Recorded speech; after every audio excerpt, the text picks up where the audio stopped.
Land Rover's 5th generation Discovery continues to offer the toughest, the most practical and the most capable choice in the large SUV sector, especially in this much improved form. It's now more sophisticated both in the cabin and under the bonnet, yet it continues to have its own authentic appeal. In many ways, it's the most complete expression of the Land Rover brand.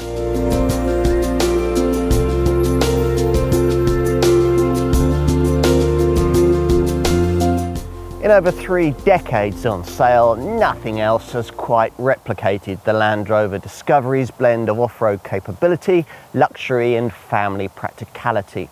Virtues emphasised by this 5th generation model, originally launched in 2017.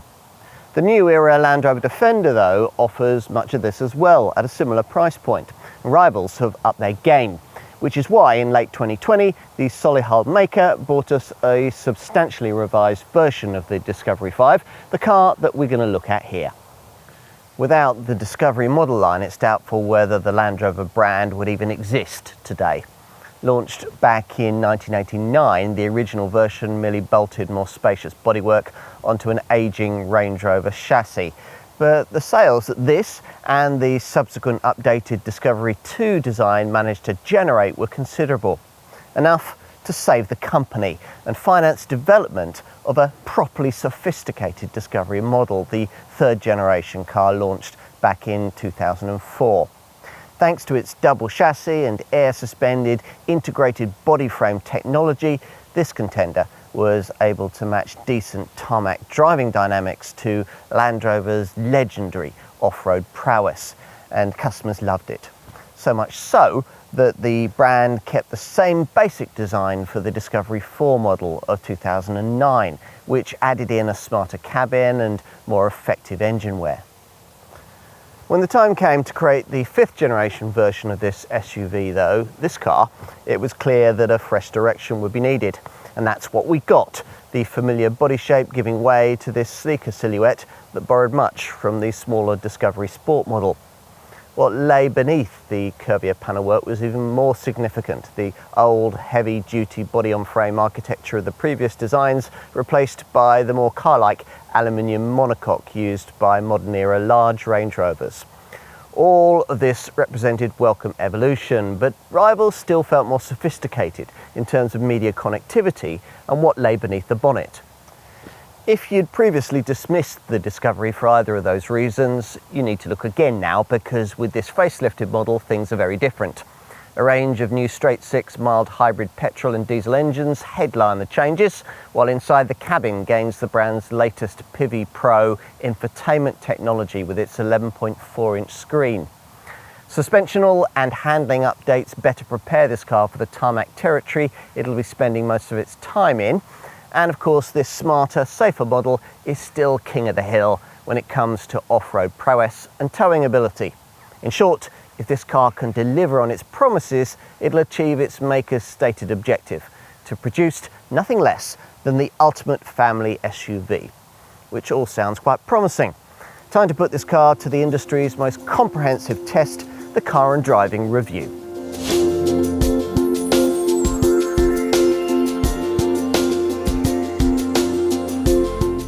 There's something rather grand about driving a Discovery. If you can't afford a fully fledged Range Rover, it's this car, not the Range Rover Sport, that gets closest to emulating that plutocratic model's imperious gait, high seating position and easy ride comfort. Equip a Discovery to a higher level than we have here and you'll get something of a Range Rover feeling of luxury too. Like the Range Rover, Discovery doesn't attempt to deliver the kind of cockpit-like design you'd get in a more car-like SUV with all the controls angled towards you. Here instead, the positioning is more about creating a place of command, a place to do business with the elements, be they the snake-infested swamps of the rainy season in the Serengeti or the snarled-up traffic of a wet, windy morning on the school run. You'll want to know about the changes made to this improved version of the Series 5 design, and they really are quite fundamental thanks to the adoption of Land Rover's EVA 2.0 electrical vehicle architecture. This is an embellished version of the aluminium monocoque chassis that the Discovery 5 borrowed from the brand's two largest Range Rover models at its original launch back in 2017. Embellished because a more sophisticated platform was needed to accommodate the new generation of mild hybrid straight-six petrol and diesel engines that this improved Discovery can now offer. This electrified change, Land Rover hopes, will leave Discovery customers continuing to feel that diesel is a viable option, despite the Green lobby's disapproval of black pump fuel. Not that a follower of Al Gore would be particularly impressed by the economy and emissions improvements this car's mild hybrid tech has brought about, but choosing a diesel power plant does at least leave the running costs of this car on the right side of realistic. There are two to choose from, the D250 and the D300 variant that we're trying here, these figures designating the braked horsepower outputs. The D250 makes 62 miles an hour in 7.6 seconds on the way to 120 miles an hour. The D300 improves those figures to 6.5 seconds and 130 miles an hour. Torque and pulling power, though, not total output or ready acceleration, is the keynote here to facilitate the Discovery's easy gait, off-road prowess and prodigious towing capacity. And of course, as you'd expect, this car has all the grunt you'd ever want through the gears of its smooth shifting 8-speed ZF auto transmission. 570 Newton meters of it in the case of the D250 and 650 Newton meters in this D300. All of which is just as well given this SUV's near 2.5-ton curb weight. As mentioned, there are petrol engines available too, though unlike a Defender or a Range Rover Sport, you can't have one mated to PHEV plug-in hybrid tech. You'll be offered two conventional green pump choices, but to be frank, we wouldn't really recommend either. The base P300 variant is the only model in the range to lack the mild hybrid tech and use only 4 cylinders, with a 2-litre powertrain that struggles a little with the task of propelling a vehicle this heavy when the car's fully laden or on uphill gradients. Certainly more than you'd think after checking out the stated performance figures of the base variant, which see 62 miles an hour dispatched in 6.9 seconds on the way to 125 miles an hour. The 400 Newton meter torque figure is the key stat, quite enough for most cars, but not for one weighing nearly 2.5 tons. Plus, a P300 4-cylinder Discovery isn't anything like as good as the other 6-cylinder variants off-road. We'll tell you why in a moment. All of which means that those in search of a version of this car with petrol power would be better off going for the straight 6-engine mild hybrid P360, which ups that torque figure to 500 Newton meters and improves the performance readings to 6.5 seconds and 130 miles an hour. The only issue is fuel economy that'll see you struggling to reach 20 miles to the gallon around town, which is the kind of return you'd need deep pockets to justify. So that's covered the engines, which most of the time you'll be using in the two tarmac drive modes, Eco and Comfort, provided by the terrain response system you activate using this dial between the seats. If it's been upgraded to the terrain response 2 status we have here, then a press of the dial activates an auto setting that makes all the setting decisions for you. All of this tech is much the same as what you get in a Defender, a model which could also give you 7 seats and even tougher capability. All of which meant the need to differentiate the Discovery tarmac drive experience as part of this Series 5 design's mid-term update. The main changes are suspension orientated, new air springs and recalibrated dampers. But handling issues were also addressed, and as a result the steering is now a little more precise, and redesigned anti-roll bars quell this Discovery's propensity to roll at speed through tight bends. An improved so-called intelligent all-wheel drive version of the four-wheel drive system also helps here, maximising traction, on-road dynamics and driveline efficiency. Overall, we're quite impressed with the differences that all these suspensional and handling changes have made. The standard air suspension now seems properly engaged with the business of directing your Discovery where you point it, working with those upgraded anti-roll bars to allow corners to be taken more quickly than they could be before. A lighter rival Audi Q7 or Volvo XC90 SUV would still perhaps be a little faster through any given set of turns, but wouldn't be any more stable or really any more enjoyable either. The vastly improved steering rack, another thing borrowed from the Range Rover Sport, also helps immeasurably here, transforming the response that you get at the helm from being slow, heavy and spongy, as it was previously, to the light, direct and responsive demeanour now in evidence. But none of this was intended, or is, enough to make this into any kind of sporting SUV. As before, with the Discovery, driving enjoyment here is delivered through lowering the heartbeat rather than raising it. All manner of asphalt dispatched with a sense of imperious superiority that you might previously have thought only a fully fledged Range Rover could deliver. Once you got used to substantial dimensions that initially make this Land Rover feel a little bulky on tighter country roads, you'll start to feel really confident in it, helped by that commanding driving position.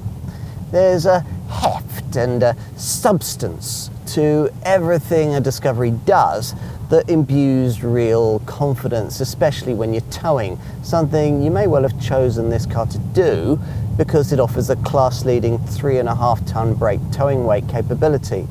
A rival Audi Q750 TDI can only tow 2.8 tonnes and a Volvo XC90 B5 diesel just 2.4 tonnes. That gives you some perspective on the enormous difference in ultimate capability that a Discovery owner would enjoy. If you want to further embellish that, an optional advanced tow assist system is designed to autonomously steer a hitched up trailer into place. All the driver has to do is to operate the accelerator and brake pedals. The capability that makes this such a great tow car is, as expected, even more in evidence when the time comes to leave the tarmac, which has a great deal to do with the fact that most versions of this Discovery can be fitted with a feature missing from nearly all this model's premium competitors, a twin-speed low-range gearbox that'll give you a whole extra set of low-range ratios that you'll need if the going gets really sticky. It's worth mentioning though that you can't have this feature on the base 4-cylinder P300 petrol variant. It's only actually standard on the P360 and is optional with the two diesel variants. The base 2-litre P300 petrol model also does without the advanced driveline fitted on the bigger engines, which optimises the torque split between front and rear axles using a range of sensors to distribute torque to suit the conditions. Another reason not to choose that smaller engine. As before, a key part of this Land Rover's mud plugging prowess is the acclaimed terrain response system we mentioned earlier, which in its most basic form offers a choice of 3 selectable off-road settings to suit the ground that you're covering. Grass, gravel, snow, sand or mud ruts. The Solihull engineers have built on this by giving the Smart 5 Discovery a superb 500mm of wheel articulation and a massive 900mm of wading depth. If you're fording a river and wanting to test that second stat, you'll be able to use the clever wade sensing feature there to show you the depth of the water that you're driving through. A visual display and warning chimes will alert you as the water level rises around the vehicle. If you're a serious off-roader, you might want to go further. Indeed, you might feel the need to, given that this Discovery 5 still doesn't offer as much ground clearance as perhaps a committed off-piste driver might like. Thanks to its rough integrated body frame double chassis underpinnings, a pre-2017 era Discovery 4 could sit as much as 310mm from the ground. This car, in contrast, will ground out if obstacles beneath it are higher than 283mm. To give you some class perspective, a Savile-suited Mercedes GLS can manage up to 306mm. But don't be put off, because even so, this 5th generation Discovery really can do almost everything off-road that you could manage in a comparable Defender.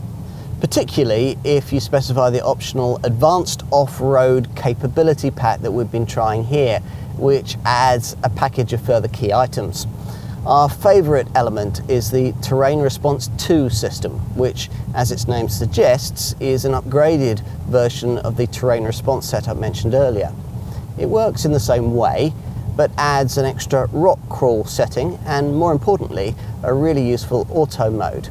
That's the one we mentioned earlier, analysing the conditions that you're driving in, then automatically selecting the most suitable terrain program to cope. Plus, the pack also includes an all-terrain progress control system, essentially a kind of low-speed cruise control that helps you maintain steady progress on really challenging trails. And the Advanced Off-Road Capability Pack gives you a fresh feature developed for this updated version of the Discovery 5, configurable terrain response, which allows you to alter the settings of the differentials, the powertrain, steering and the traction control for easier off-road prowess. If you can spend even more, we'd also consider adding the optional active rear locking differential, which will help extricate the car on really sticky surfaces. Even in its standard form though, this car should seriously impress you with what it can tackle off-road. With the air suspension raised to its highest point, there's an approach angle of 34 degrees that'll get you up steep slopes, and once you've used the hill descent control to ease you down them again, you'll be glad of a useful departure angle of 30 degrees. The ramp angle is equally impressive, giving you up to 27.5 degrees. In short, be assured, this Discovery is almost certainly more talented off-road than you are. All that's necessary is that you acclimatise to its capabilities and press the right buttons. Then tune in to Radio 4 and watch the worst the elements can throw at you glide past the window. Of course, the greatest challenge this car will face in the hands of most likely owners will be that of the urban jungle. The styling of this 5th generation model helps to hide some of its bulk, but as we've already suggested, it's still an enormous thing. Nearly 5 metres long and over 2 metres wide, so you'll have to pay close attention when heading up multi-storey ramps or driving through barriers. Mind you, a turning circle of 12.3 metres is pretty good for a car of this stature, and we found reversing into bays to be simpler than in, say, an Audi Q7 or a Volvo XC90. Head out on the highway and you'll find this Discovery can turn in a far more convincing performance as a luxury saloon than its predecessors. Even with its tall sides, there's no hint of it being swayed offline by crosswinds. Instead, it feels planted and solid, so you can sit back and relax as the suspension soaks away undulations and the engine purrs away in the background with a muted rumble. In summary then, despite all the fanfare surrounding the new era Defender, there's still very much a place for this car in the Land Rover lineup. A Defender makes a style and capability statement. A big Range Rover offers a fashion statement. With a Discovery though, you're making a practicality statement. Families will continue to like it for that. We do too.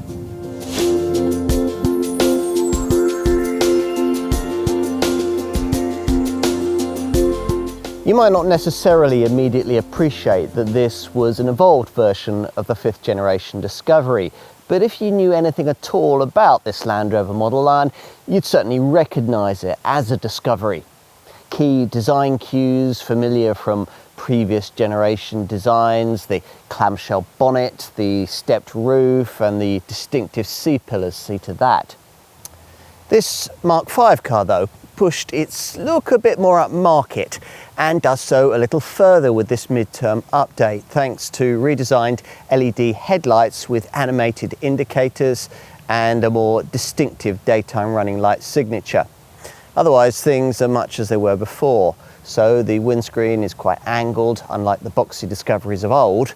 There's a twin contoured bonnet, and these vertical corner bumper outlets give the shape some overtaking presence, while a prominent silvered skid plate lower down reminds the world at large of this Land Rover's SUV ancestry. Opt for an R-Design model and you get front fog lights plus a revised bumper with a wider body colour graphic. From the side, you get a proper perspective for the sheer size of this car. It's nearly 5 metres long and more than 2 metres wide, though that's not really any larger than a rival Volvo XC90, and the length is actually a touch shorter than a rival Audi Q7. As usual with the Discovery, this rear C-pillar certainly does stand out, though in our view it also delivers a hint of sanyong that the profile would have been better off without. Nicer is this side fender vent in the front wing, embellished with our design trim, which blends into a rising crease that runs the length of the car. This swage line lower down gives the flanks some much needed shape and separates black plastic clad wheel arches housing rims between 20 and 22 inches in size. We've got 21-inch style spec 5 split spoke gloss silver rims here. Now, we mentioned the signature stepped roofline earlier, which is great for third row seating, but means the need for a more bespoke set of roof rails, which is probably why they cost extra and we don't have them here. This little black sliver at the top here at the rear is intended to reference the tiny narrow roof light windows of a Defender. Time to move to the rear, which was the most controversial part of this 5th generation model at launch, and still is, thanks to the curious offset placing of this number plate recess, supposedly a nod to Discoveries of the past. Changes back here include these redesigned signature LED lights and this gloss black panel, which includes the trademark Discovery script. More significant though, as usual, are the things you can't see. At its original launch back in 2017, this Discovery 5 switched to the Range Rover Sport's lighter aluminium monocoque, the chassis here updated to suit this improved model's latest mild hybrid engines. Land Rover refers to this enhanced platform as EVA 2.0, the letters standing for Electrical Vehicle Architecture. It's all very sophisticated, but unfortunately it's also heavy, despite all that aluminium. Further weighed down by all its four-wheel drive hardware, this car typically tips the scales at close to 2.5 tons. Time to take a seat inside. You'd be disappointed if you didn't have to climb up into a Discovery. That's part of its appeal, though older folk can ease the process by selecting the low-set access mode provided as part of the air suspension settings. Once installed in the driver's chair, you get a commanding view of the road ahead that locates your eyeline several inches above where it would be in a German rival. In that respect, this car's similar to its Range Rover Sports showroom stablemate, but this cabin, quite intentionally, lacks the purposeful driver positioning of that car and some of the sheer indulgence of its fixtures and fittings. It does, however, in this improved form, gain more Range Rover Sport-like controls. This Sport Select gear lever replacing the old rising gear shift dial, and this 4-spoke wheel instead of the more old-fashioned Range Rover style item. This cabin's also significantly more sophisticated than it used to be, primarily because of its adopted screen tech. This much bigger 11.4-inch PIVI Pro central infotainment monitor and an even larger 12.3-inch interactive driver display, which replaces conventional dials in the instrument binnacle. As before, there's a clean, fresh, almost Scandinavian quality to the design, delivering a premium feeling very much able to equal what you get in obvious rivals. Previous Discovery models had rather too many white, clean, rubberized surfaces to feel really upmarket, but this one is much better. There's stitching across the dashboard, silver trim around the center stack and the steering wheel, piano black surfacing on the center stack, and even on this base S-Spec model you get these attractive driftwood style inlays. Finding a comfortable driving position could hardly be easier. These heated, electrically operated front seats featuring either 14, 18 or 20-way power adjustment depending on trim. You get a captain style armrest and standard upholstery either in grained leather or in this softer, more eco-based Luxe Tech material. Pay extra and you can add richer Windsor leather and cooling if you wish. But what about all this new media evolution? This more sophisticated central PIVI Pro screen has certainly brought the cabin bang up to date, a vast improvement over the previous in-control setup, and not only because this screen's 48% larger. Basically what's on offer here is a whole fresh generation of infotainment, powered by dual SIM technology with 2 LTE modems, enabling the software to carry out multiple functions at the same time, such as streaming media or downloading software over-the-air updates that will enable the system to continually update itself. Apparently 50% fewer inputs are required to operate this setup, and previous owners will immediately notice how much quicker everything is. Thanks to a built-in backup battery, initialization for the 3D navigation system takes just seconds. 4G Wi-Fi connectivity is optional, but if you have it, up to 8 devices around the car can be connected, so your rear passengers will be grateful. Drivers will also appreciate the smarter, simpler menu structure. This right-hand menu gives you the screen's major sections: nav, phone, audio and car. And as usual with these kinds of systems, there's a split main display that prioritises the things that you'll need most frequently, probably nav, phone and audio, as here. Unlike the old in-control setup, you get Apple CarPlay and Android Auto smartphone mirroring on this monitor with the option of wireless connectivity. But the voice control functionality here is nothing like as intuitive as that you'll find on German rivals. Still, there's a lot of detail buried in the car section, particularly in the ride height, 4x4i and eco data sections. Plus a very good standard 360-degree surround view camera system that gives you on-road, off-road and towing camera viewpoints. Just about anything else you might need to know can be found on this interactive driver display instrument binnacle screen, controlled by this new steering wheel's rather cheap feeling hidden until lit switches. The left one your access point to scroll through vehicle, media, trip and display menus.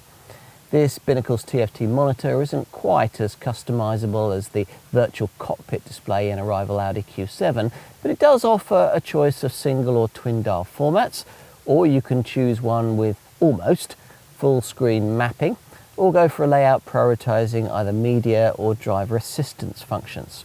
And you can configure the info panel in the center of the screen with either a map, a trip summary, a media readout or 4x4i info. Enough on media, now let's get practical. Cabin storage provision was an area in which the 5th generation Discovery took a big step forward at its original launch, and it's still impressive. The cleverest touch is this one, a little piano black trimmed compartment hidden behind the ventilation controls, ideal for stashing valuables out of sight.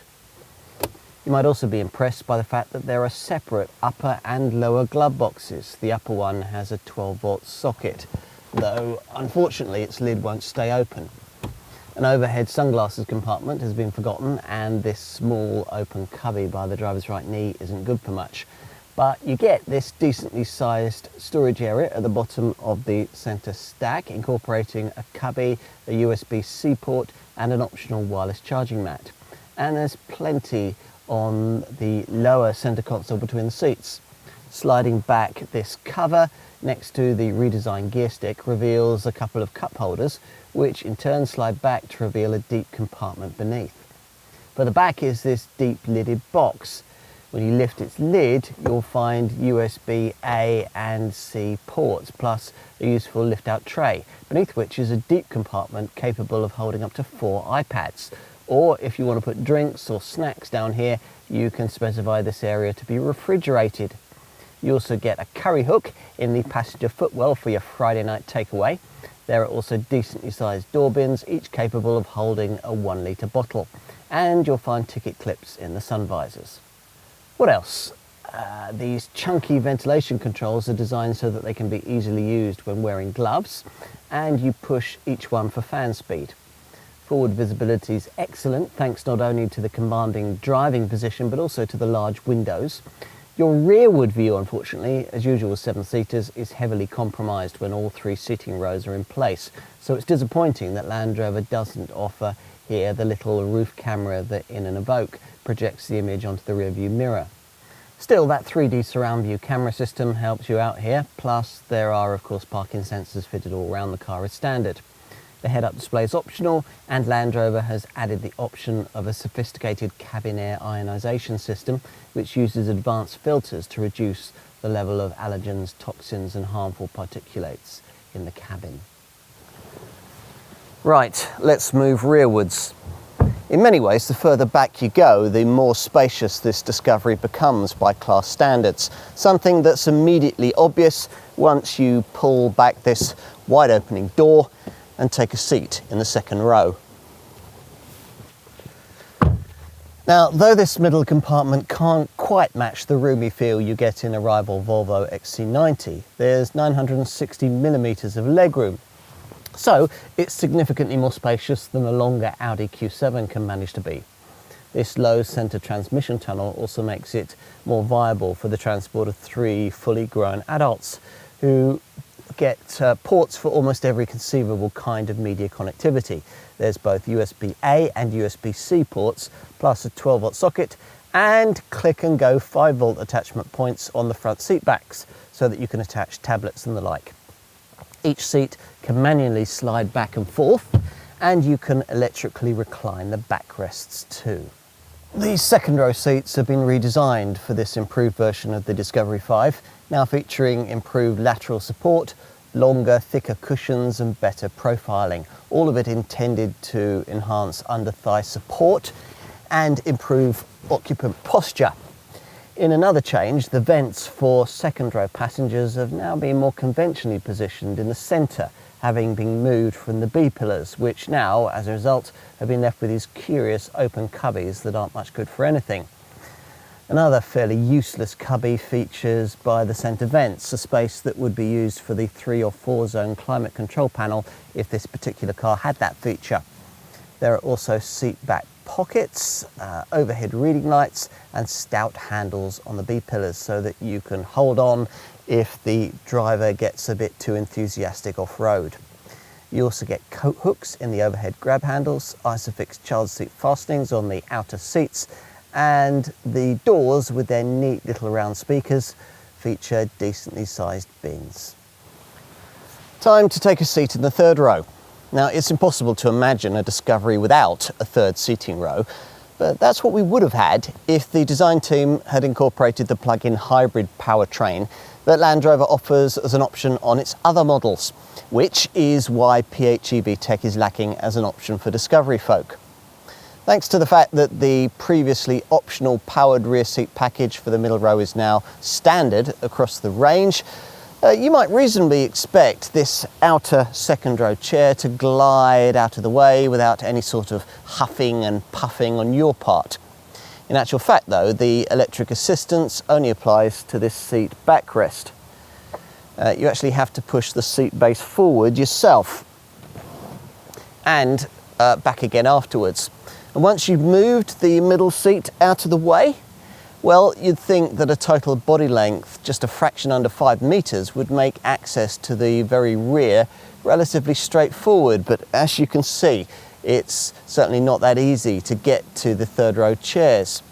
Dropping the air suspension down to that lower access mode that we mentioned earlier will certainly help with the step up, but the wriggle required through this restricted gap may still be beyond grandma if you're thinking of confining her to the very back of the car on your next Sunday afternoon trip out to the garden centre. Once you are inside, it's clear that this is that rarest of things, a 7-seat car that isn't a 5-seater with a couple of extra boot-mounted child seats, which is all that nearly every opposition model leaves you with. We're thinking here of the rival XC90 and Q7 SUVs we mentioned earlier, and when they created this car, Land Rover's development department were too. A member of the team is 6 foot 4 inches tall, and apparently he's quite comfortable in these seats. He was squashed and had his head shoved into the roof when the brand tested those rival Volvo and Audi models. Legroom is very reasonable by the mean standards of the class, as I've suggested, but you might need middle row folk to push their sliding seats forward a little to help out. The 38mm increase in wheelbase length incorporated into this 5th generation model certainly helps here. Each of these chairs have Isofix child seat fastenings. Why do so many car makers forget that when it comes to third row seating? Plus, seat heating is optional.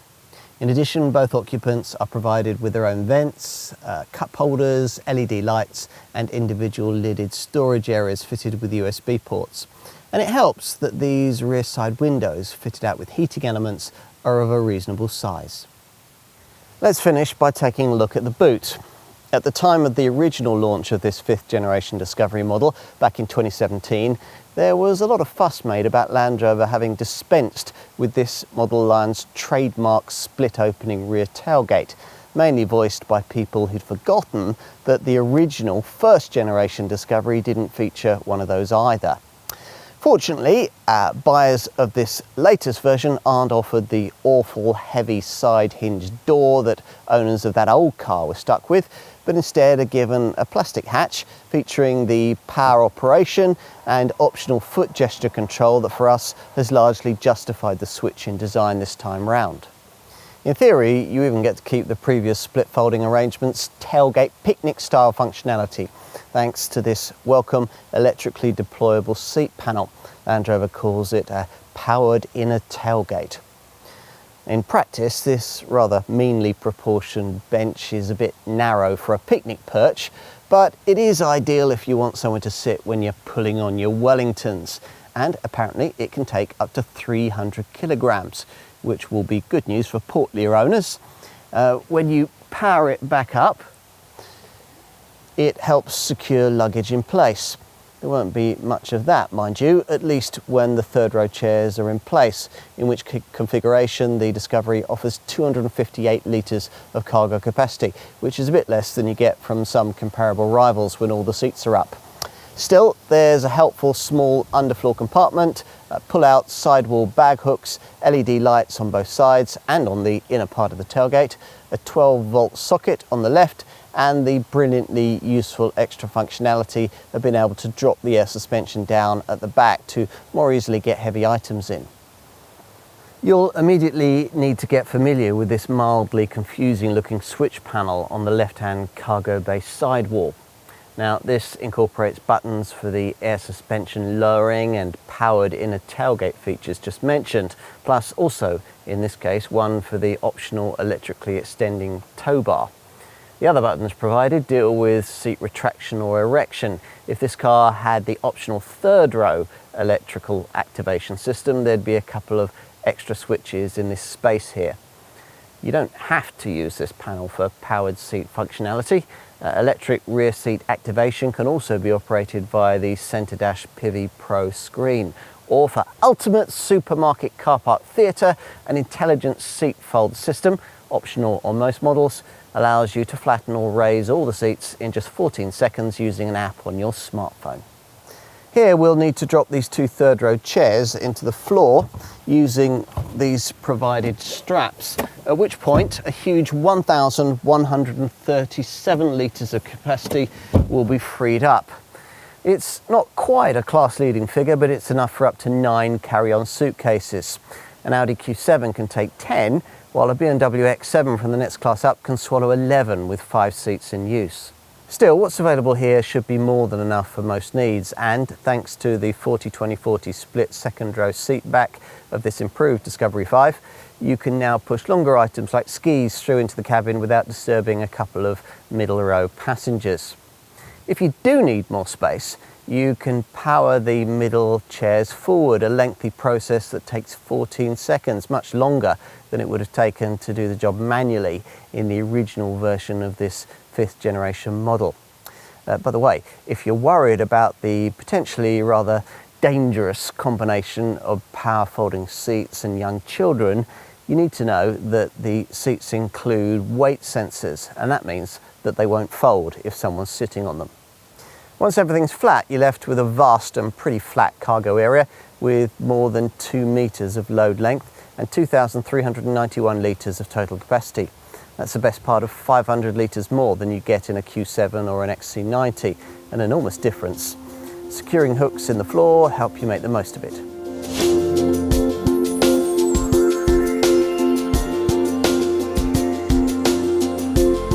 From launch, Land Rover was asking in the £54,000 to £68,000 bracket for passenger versions of this improved Discovery. The range kicks off with a conventional 4-cylinder 2-litre petrol-powered P300 model with 300 horsepower. Otherwise though, you'll be getting yourself one of Land Rover's new generation straight-six mild hybrid units. Either a 360 horsepower P360 petrol variant, or more likely one of the two available diesels, either the 249 horsepower D250 or the 300 horsepower D300 version that we're trying here. As usual on JLR models these days, an 8-speed auto transmission is mandatory. What's lacking though is the kind of plug-in hybrid option that you tend to get on many other Jaguar Land Rover models. That would have compromised this car's third row seating, which is a Discovery unique selling point. Whatever engine suits in this car, you'll be matching it to a choice of various trim levels. There's base S-Spec, which is what we have here, and beyond that, a range of sportier looking options. R-Dynamic S and R-Dynamic SE for the mainstream, and for the top, most powerful petrol and diesels, there's R-Dynamic HSE. For businesses needing SUV-style off-road capability, the brand also offers a Discovery commercial variant, only available with the D300 engine and offered with a choice of SE or HSE trim at prices which from launch started at around £58,500 to just over £63,000, though you can trim just over £10,000 from those figures if you're able to reclaim the VAT. Here though, our focus is on the conventional passenger carrying variant, a car you really need, we think, to have with 6 cylinders and Solihull's mild hybrid engine tech, which is why at the foot of the range most customers pay the fraction more that Land Rover wants for the base D250 diesel rather than the base P300 petrol variant. The top D300 diesel and P360 petrol versions are also quite comparably priced, but there's quite a price premium to graduate up to them, anything between £4,000 to £8,000 depending on the trim level you select. So make sure that you really need the extra power. In explaining the value proposition here against rivals, we'll start by positioning this car in the Land Rover lineup for you.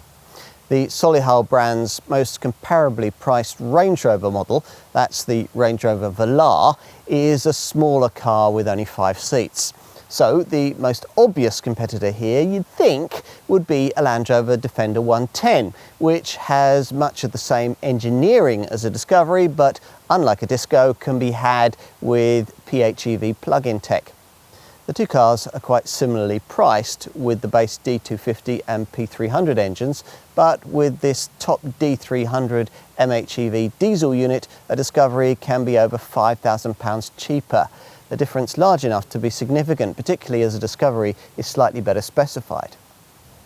As for other Land Rover models, well, the figure necessary to upgrade yourself from the smaller Discovery Sport into this full-fat Discovery model is difficult to determine, as the Disco Sport uses smaller engines. Think £8,000 to £10,000 more for this larger model, and you're probably in about the right ballpark. You're less likely to have your eye on another comparably engineered Solihull model, the Range Rover Sport, partly because that model's optional third row seats aren't as practical, but mostly because it costs £10,000 to £15,000 more. What about rivals from other brands? The most obvious 3 competitors, Volvo's XC90, Audi's Q7 and Mercedes GLE, begin at very similar prices to those that Land Rover is asking here, so in the £55,000 to £60,000 bracket upwards. All 3, unlike the Discovery, can also be had with plug-in powertrains and handle twisting tarmac slightly better.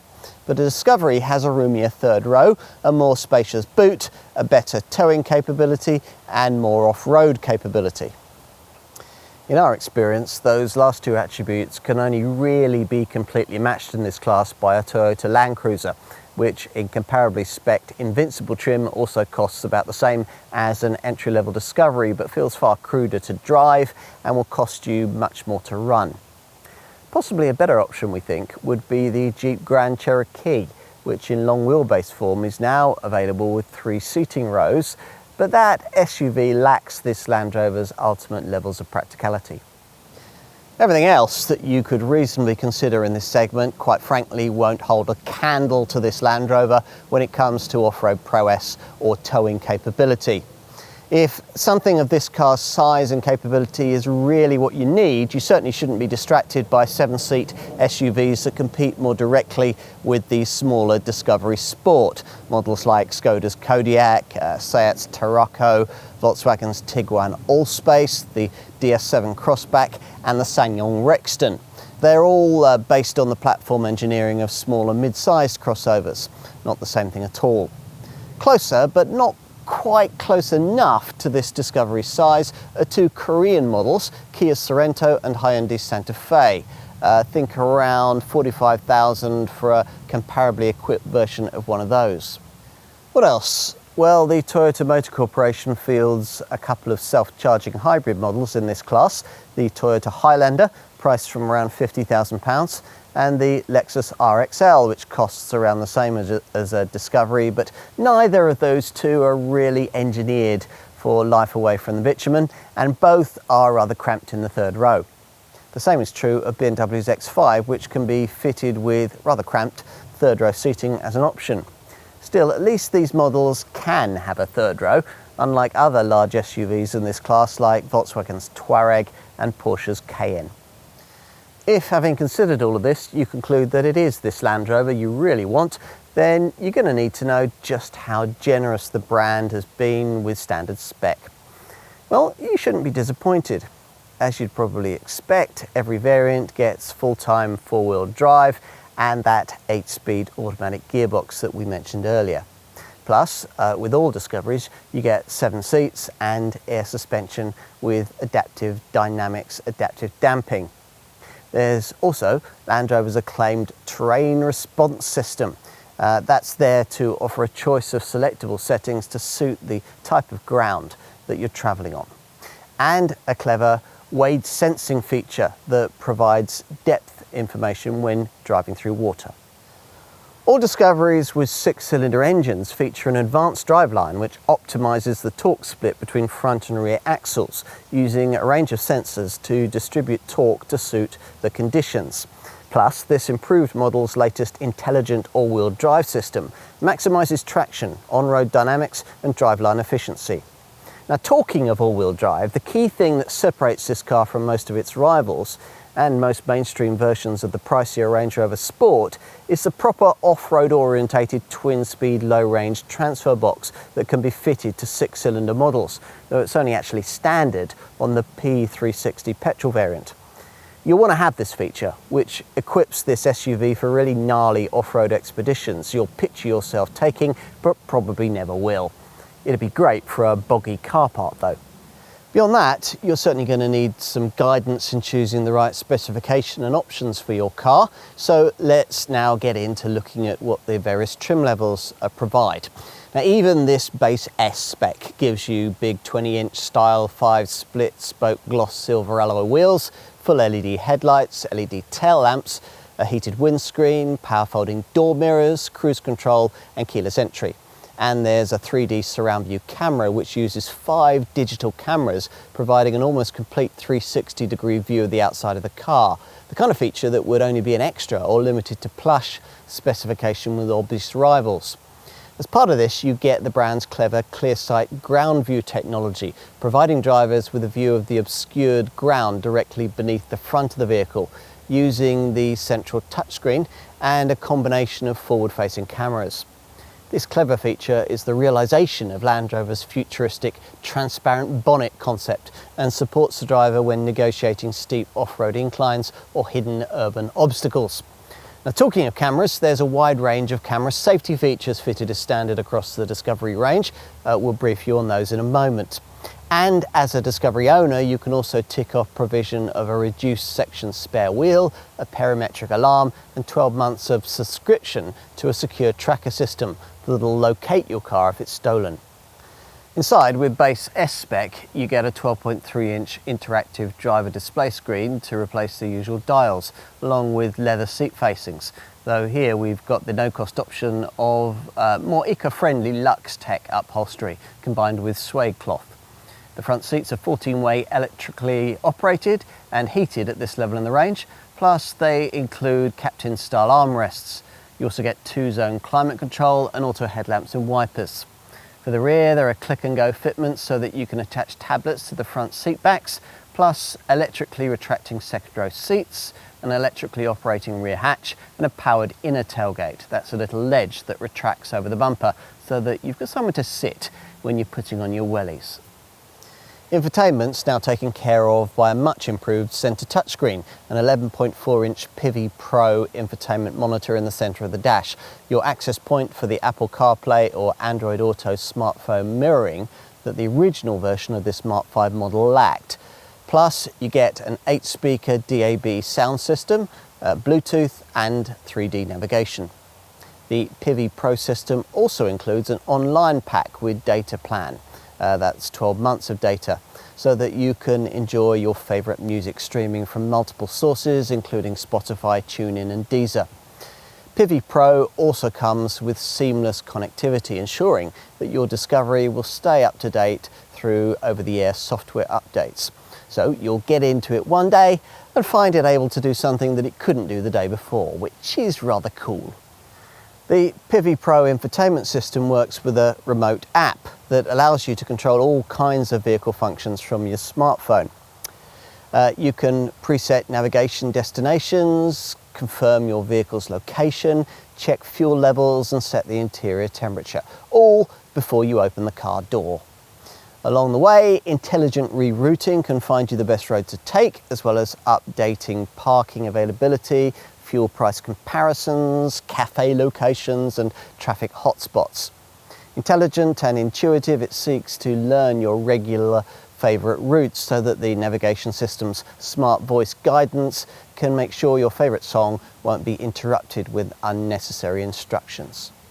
So that's covered off everything you get with this entry-level S spec. Most Discovery buyers, though, choose one of the models fitted out with Land Rover's R-Dynamic pack, which gives this car a sportier look, thanks to a bespoke front bumper with front fog lights, smarter wheel designs, a black exterior pack, darkened LED tail lamp clusters and a shadow aluminium trim finisher, plus a few extra interior touches like branded metal tread plates, duotone seat upholstery finishes and an ebony Morzine headliner. Your R-Dynamic package options depend on the engine you choose. With the base petrol and diesel P300 and D250 models, you choose between R-Dynamic S and R-Dynamic SE. With the punchier P360 and this D300 variant, the choice is between R-Dynamic SE and R-Dynamic HSE. If your budget limits you to R-Dynamic S spec, you can expect the R-Dynamic pack of features we just mentioned, plus all the equipment that we briefed you on with our perusal of S spec. If, though, you can stretch to an R-Dynamic SE model, there's quite a bit more. Starting with upgraded premium LED headlights that gain signature daytime running lights, auto high beam assist, automatic levelling, animated indicators and power washing. Plus at this level you get larger 21-inch diamond turned gloss dark grey wheels, fixed front and rear panoramic roofs, an electrically adjustable steering column, 18-way power adjustable front seats and a much more powerful 400-watt 12-speaker Meridian sound system with a dual channel subwoofer. The ultimate spec level available applies to the R-Dynamic HSE trim that you can have with P360 and D300 variants.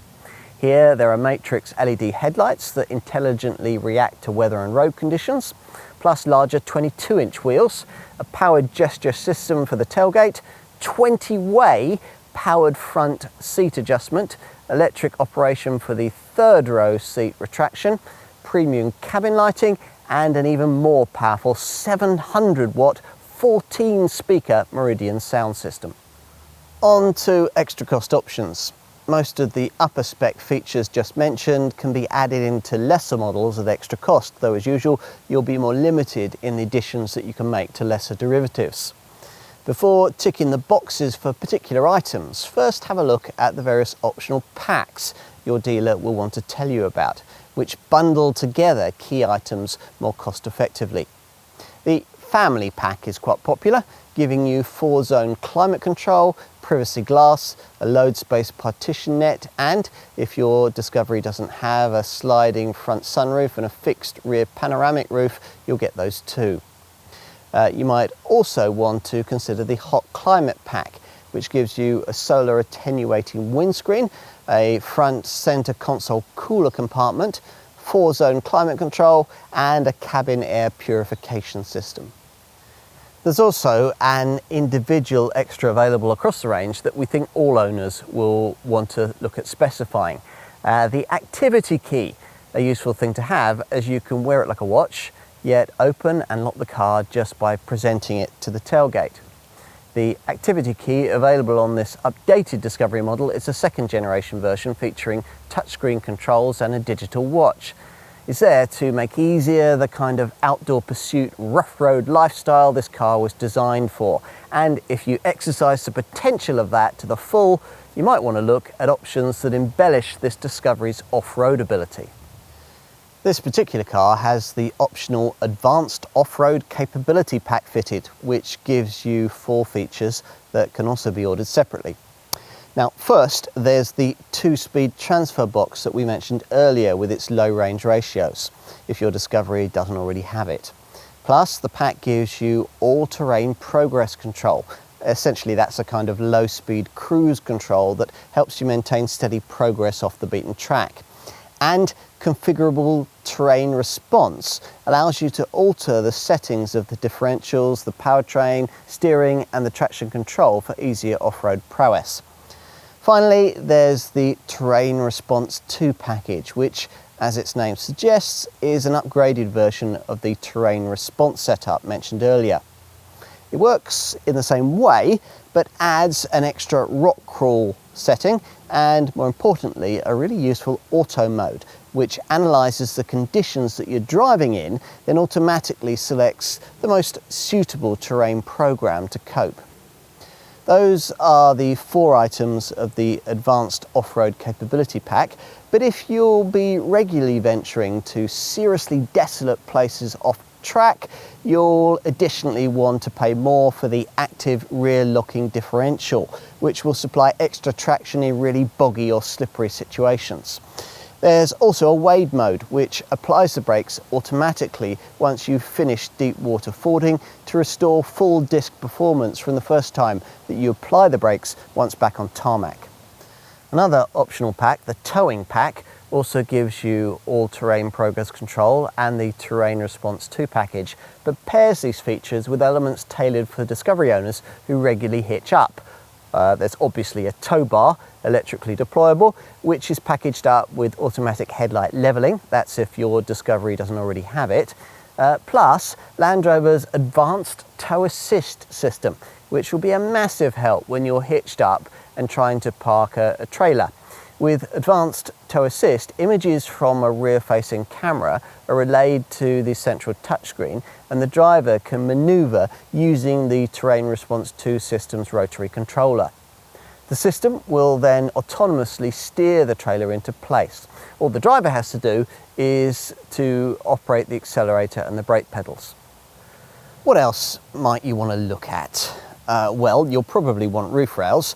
They're available in either black or silver. And if you avoid entry-level S trim, you can have a contrast coloured roof too. And on all models, you can embed into that roof Land Rover's panoramic glass panels, if they're not already fitted to the variant that you're looking at. There are 2, and the front one can electrically slide if you pay more. If you're shopping lower down the range, you might want to consider upgrading the LED headlights to either premium or intelligent matrix spec.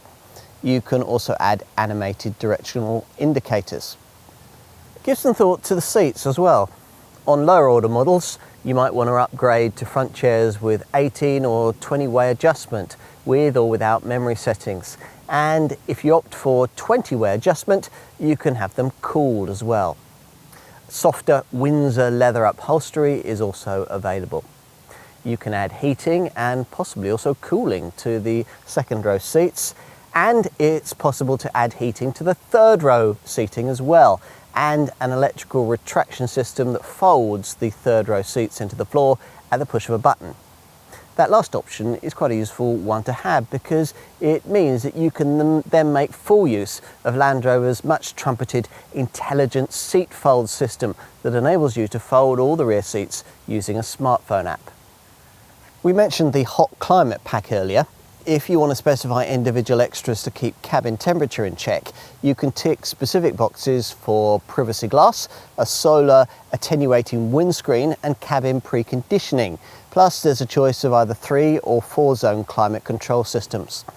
We'd also want to consider this revised model's new cabin air ionisation setup, which uses PM 2.5 air filtration technology to actively scan incoming air, measuring its quality and automatically using advanced filters to reduce the levels of allergens, toxins and harmful particulates in the cabin. For the winter, you might want a heated steering wheel and heated washer jets. And you can add a cooler compartment into the front centre console box between the seats. A head-up display is available, and on lower order models you can upgrade the audio either with the 400 watt Meridian sound system or the 700 watt top of the range Meridian surround sound system. You have to pay extra for wireless device charging. Also extra is a Wi-Fi feature for the centre screen, which comes with a data plan giving you up to 20 gigabytes of data per month, enough for browsing your socials, playing online games or immersing yourself in a movie. As for aesthetics, well, if you don't want the single standard solid paint colour, that's Fuji white, you'll have to pay extra for one of the metallic and premium metallic paint finishes, including some new shades, Lantau Bronze, Hakuba Silver and Charente Grey. We've got premium metallic Namib Orange here. You can upgrade the wheels. There are various 21 and 22 inch styles available. These optional 21 inch diamond turned 5 split spoke silver rims are particularly nice. And you can also add chromed mirror covers, black side vents, black or bright finished body side mouldings, and if you really must, bright side tubes. On the base S model, you can also add the smarter front grille from the R Dynamic level of specification. As for the inside, you can add in aluminium, oak or titanium mesh interior finishing to further smarten the cabin. Plus you can specify an extended leather upgrade which adds stitched leather to the dash and doors. Sport pedal covers, door sill outer tread plates, ebony coloured premium carpet mats and a windscreen sunshield are all available. You might also want to embellish the interior with premium cabin lighting, a powered steering column and a steering wheel wrapped in Dinamica, that's a kind of Alcantara. On to more practical extra cost features. We mentioned the electrically deployable tow bar earlier. You can obviously specify that individually. And we would want a proper full-sized spare wheel to replace the reduced section spare that comes as standard. Some owners might also want to upgrade the car's vehicle tracking system to Secure Tracker Pro status. For the boot, you can specify a gesture-controlled tailgate which will open the rear hatch with a swipe of your foot beneath the bumper if you come approaching the car laden down with baggage. You can also add a load space partition net, a load space liner, a load space rubber mat extension and rubber mats for both the load area and the cargo area sides. There's also a rigid organiser system for the load space along with side and partition netting. What else? Well, protective seat covers might be useful if you've got pets, and if you have, you may want to look at Land Rover's range of bespoke pet products, which includes a pet access ramp, a portable rinse system, a spill-resistant water bowl, a foldable pet carrier and a quilted load space liner. These various pet items can be grouped together more affordably into special packs. Other optional practicalities are more predictable. The usual side steps and mud flaps, plus the crossbars that would enable you to add carriers for things like skis, snowboards or a roof box. There's also an aqua sports carrier that can take up to 2 kayaks. Onto safety, and we'll start with the standard features. As you'd expect, autonomous emergency braking is standard, one of those setups that scans the road ahead looking for potential accident hazards as you drive. If one is detected, you'll be warned. If you don't respond or aren't able to, the brakes will automatically be applied to decrease the severity of any resulting accident. Lane departure warning also comes as standard with lane keep assist, so that you'll not only be alerted if you drift out of lane, but subtle steering correction will automatically be applied to ease you back to where you ought to be. There's also a driver condition monitor that scans your reactions for drowsiness and, if necessary, will alert you to stop for a restorative coffee. Traffic sign recognition pictures speed signs as you pass, displaying them on the dash, and if you have a tow bar fitted, there's trailer stability assist to prevent trailer sway. All models also benefit from an e-call system that will automatically alert the emergency services as to your exact location should the airbags ever go off. Other standard safety features may be more familiar to you. We're impressed that Isofix child seat fastenings are fitted in the third row as well as in the second row. Other standard safety items include a pedestrian-friendly bonnet, tyre pressure monitoring, brake lights that flash in an emergency stop, and a whole bouncy castle quota of 8 airbags. More specifically, as well as airbags for both front seat occupants, you get side curtain and thorax airbags and an extended curtain airbag that covers passengers right back to the third row seating. Hopefully you'll never need any of this, but to try and ensure that the worst never happens, there's a whole raft of electronic assistance features. On-road, as well as the usual anti-lock brakes with EBA emergency brake assist. These include DSC, dynamic stability control, ETC, electronic traction control, RSC, that's roll stability control, and if you need it, there's that trailer stability assist system I mentioned earlier. Off-road, you're more likely to use hill start assist to get you up steep slopes, GAC gradient acceleration control to ease you over the summit, and HDC hill descent control to help you slither down the other side. Want to go further? Well, we should mention that our Dynamic SE and our Dynamic HSE models get a blind spot assist pack, which includes 3 features. A blind spot monitor that works on the move to stop you from dangerously pulling out in front of other vehicles, a clear exit monitor which warns passengers against opening their doors in the face of imminently oncoming traffic, and there's a rear traffic monitor which warns you of approaching vehicles if you're reversing out of a space. The blind spot assist pack can be added in further down the range at extra cost, and all its features come included as part of a driver assist pack that's standard on the top R-Dynamic HSE level of trim, but which you can pay extra to specify on any model. That driver assist pack includes 2 more camera-driven features. There's a rear collision monitor, which uses sensors on the rear corner of the vehicle to identify potential collision risks, if necessary, flashing the hazard lights to warn an approaching driver. And you get Land Rover's useful adaptive cruise control with Q Assist system. Here, a radar mounted in the front grille maintains a steady distance to the car in front at cruising speeds and can brake your Discovery, then automatically start it off again if you come across a traffic tailback.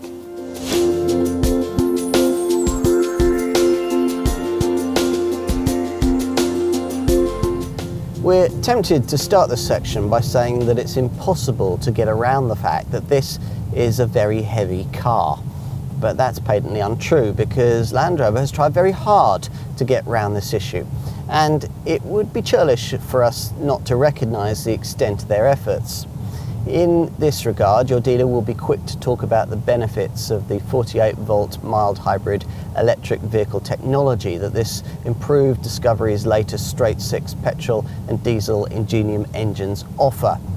They might also reference the weight saving that's come courtesy of this current 5th generation model's adoption of the aluminium monocoque borrowed from larger Range Rovers, though we'd point out that 15% of the structure is actually still mainly made up of steel. Add that onto the prodigious weight of this car's properly beefy four-wheel drive hardware, and you've an SUV that tips the scales at 2,380 kilograms. In this mainstream diesel form, it'd be closer to 2.5 tons with a few options added. Think in terms of 150 to 200 kilograms more weight to cart around the most obvious segment rivals, and you won't be too far out. Which is a huge disadvantage to start off with when it comes to issues of running cost efficiency, but the inevitable downside of producing a car that's properly capable off the beaten track in a way that most of its rivals can't pretend to be. That 48-volt mild hybrid tech represents Land Rover's attempt to minimise that downside. The Solihull engineers couldn't go further and create the option of the plug-in hybrid system available on the brand's other models, because that would have compromised third-row seating space. A full hybrid power plant, like the kind of thing this segment offers in a Toyota Highlander or a Lexus RXL, would have been a better solution, but Land Rover doesn't have anything like that.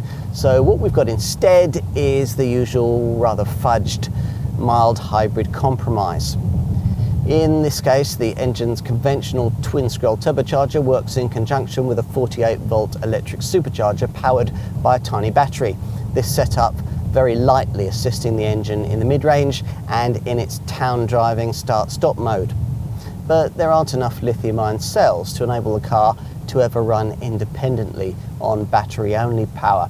And the running cost benefits, to be frank, aren't huge, certainly not big enough to offset this design's portly downsides. Let's get to the figures, all of which assume use of the most frugal of the available driving modes, Eco. We'll start with the D250 and D300 diesel variants, which both return identical WLTP readings, up to 33.9 miles per gallon on the combined cycle and up to 218 grams per kilometre of CO2. That's way off the top segment standard amongst rivals not engineered for off-roading in the way that this Discovery is.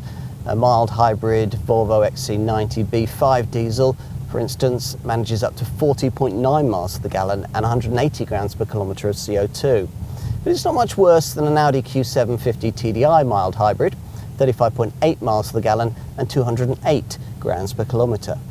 And it's way better than a competitor with similar off-road ability. Long wheelbase Toyota Land Cruiser manages only 29.4 miles per gallon and 246 grams per kilometre. With the petrol models, you've got the rather counterintuitive situation that the 6-cylinder, 3-litre, 360 horsepower P360 variants figures, up to 26.7 miles per gallon and up to 238 grams per kilometre, are more economic and frugal than those of the base 4-cylinder, 2-litre, 300 horsepower P300 version, which records up to 25.3 miles per gallon and up to 251 grams per kilometre. That's because the 6-cylinder petrol model alone features that mild hybrid tech. If you needed yet another reason not to choose the P300 derivative, there it is right there. These figures, as you'd expect given the MHEV tech, much closer to the class standard than those of the original Mark V model's older generation units, are also aided by a number of other measures introduced to try and keep this car's efficiency showing within reasonable bounds. This 5th generation model is 15% more aerodynamically sleek than the old Discovery 4, the improvement down not only to the curvier bodywork but also to the addition of a front air curtain that allows the wind to pass into the front wheel arches to give a better flow over and around the car. Plus, at high speeds, the electronically controlled air suspension automatically lowers the body by 13 millimeters to create less resistance. As you'd expect, there's also a stop-start system to cut the engine when you're waiting at the lights or sitting in a queue. All the engines on offer in the lineup use variable exhaust valve timing and selective catalytic reduction for extra cleanliness. And the black pump fueled ones, as with most modern diesels, have an AdBlue after treatment system that sprays an aqueous urea solution into the exhaust system, neutralizing harmful gases like nitrogen oxide. You can top up this solution's tank yourself, or any Land Rover dealer will fill it for you when required, around every 9,000 miles. Talking of tanks, the fuel one is usefully large, 89 litres for the petrol and 90 litres for the diesel, which should give a driving range of well over 500 miles. Of course, the driver will need to play his or her part in pursuit of cleanliness and frugality, keeping an eye on the eco data part of the infotainment screen. Here you get various screen options. There's one that shows you the energy impact of various electrical items, the air conditioning, the heated rear window, the heated windscreen and the heated seats. And another with so-called eco tips that are supposed to improve your frugality. though some of these, to be frank, are a bit blindingly obvious. Things like apply the accelerator smoothly and progressively, and try to maintain a low engine RPM. More useful is the driving style display that marks your driving efficiency from 1 to 5 in 2 areas, economy and speed, giving you a driving score. There's also a history section which graphically shows your success, or otherwise, at frugality over your most recent journeys, awarding you a little trophy for the most frugal one. It'll also help that the routing software in the PV Pro navigation system can propose an economical route option to minimise fuel consumption. What else? Insurance? Well, the ratings here depend quite a lot on the trim level and engine you select. If you go for the D250 diesel model, the ratings start at Group 3080 or 40E. For this D300, it's 41E or 45E. For the P300 petrol 4-cylinder model, it's 39E or 40E, and for the 6-cylinder P360, it's 41E or 45E. As for depreciation, well, you'll be expecting that to be significant. It always is with any large luxury SUV. Those models in greatest demand, of course, shed less of their value, and this Discovery remains in great demand on the used market, hence strong retained values, which for mainstream models vary between 56.8% and 58.7% of original purchase price after a typical 3-year ownership period. As a result, leasing rates for this car aren't as high as the list figure asking prices might lead you to believe. Even the green lobby feels more kindly towards this model these days, and that wasn't always true. After all, in 2005, Greenpeace activists chained themselves to vehicles on the solid hull production line in protest. They shouldn't bother to do that now. Such have been the eco efforts made in this Mark V design. Up to 50% of the aluminium much of it is fashioned from is sourced from recycled content, which is a useful stat to have if you come across disapproving green-bearded folk. You might also mention that in a decade or so's time, when comparable German SUVs are being driven to the recycling plant, this Discovery will almost certainly still be going strong. A 3-year unlimited mileage warranty comes with this model, along with 3 years of roadside recovery. Plus, there are further extension packages available if you want them. In addition, there's a PV Pro remote app that allows you to monitor vital stats on your car from your smartphone and will guide the breakdown services to your Discovery should it ever have a problem. Also included is European cover and a promise to get you on your way as soon as possible in your own car or in a loan vehicle if the required repair will take longer than 4 hours. As for maintenance, well, your costs here will be at a different level from what you've paid to look after a similarly priced luxury saloon, particularly when it comes to tyres and brakes.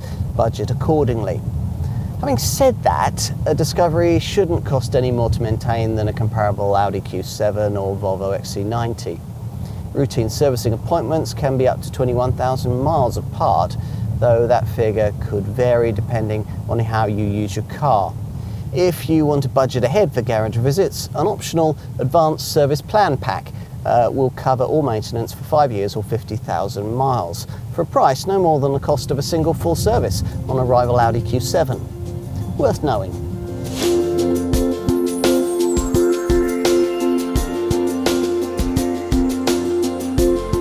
The world takes on a different appearance from behind the wheel of a Land Rover Discovery.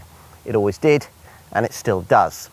At the helm, you know you're in a car that can take on just about anything, be that a 7-up trip to the Alps or a relaxing ride home on a wet and slippery winter's night. But it's only when you put it through its paces in properly extreme terrain that the genius in its design becomes fully apparent. How can a car capable of such extremes on the rough stuff be so utterly easy to use on the school run? Only Land Rover knows. Of course, German branded SUV rivals are sportier, but then the Solihull brand has the Range Rover Sport and possibly also the Range Rover Velar to take them on, for those who can afford it. Those who can't and want to buy British need a Discovery that can stay in the same dynamic ballpark as, say, an Audi Q7 or a Volvo XC90, at the same time as continuing to obliterate cars of that kind off-road. They want a Discovery that isn't vastly more expensive to run than more compromised competitors, and one that can be ordered with all the high-tech gadgetry those rivals offer. This usefully improved Discovery 5, Land Rover says, is that car, and in many ways they're right. There's certainly a lot to admire about the way the brand so successfully reinterpreted the Discovery concept for a new, more challenging era. Though we worry that as part of the process, this may have become more of a Range Rover product with slightly more practical packaging. There are a few other concerns too. Like most reviewers, and we suspect many potential buyers, we still think the rear styling looks a little awkward. Some people also continue to bemoan the passing of the split rear tailgate we saw in previous generation Discovery models, though that's a matter of preference. Perhaps a bigger problem is that this car still has a weight issue. It's been helpful that Land Rover has adopted aluminium intensive architecture and added in its latest mild hybrid engine tech to try and alleviate the effect of this. But the simple truth is that this Discovery's efficiency figures, though now much better than before, still lag behind those of obvious rivals. But then that's an almost inevitable byproduct of creating such a capable SUV. One that has so much sheer depth to its ability that at the wheel you constantly find yourself being tempted to test it, to enjoy what it can do. Potholed tracks no longer need to be tackled at a snail's pace. The softest roadside verges become viable turning opportunities, and any muddy bank cries out to be driven down and up again, just for the heck of it. Other rival SUVs claim to be tough, but at the wheel you're always a little hesitant to see them prove that. A Discovery's different, thanks to a clever, classless feel that nothing else can quite replicate. It brings a wonderful authenticity to its market segment. Enough to make it the world's ultimate family SUV? Well, that depends on your perspective. The current Defender also lays claim to that title, which perhaps is why Land Rover has made this improved Discovery just a bit better suited to tarmac territory. Plus, this Disco is usefully cheaper than a Defender and more comfortable in the third row. If these things tip the balance in its favour for you, then you'll find that what you get here is very definitely the genuine article. One thing's for certain, there's nothing else quite like it.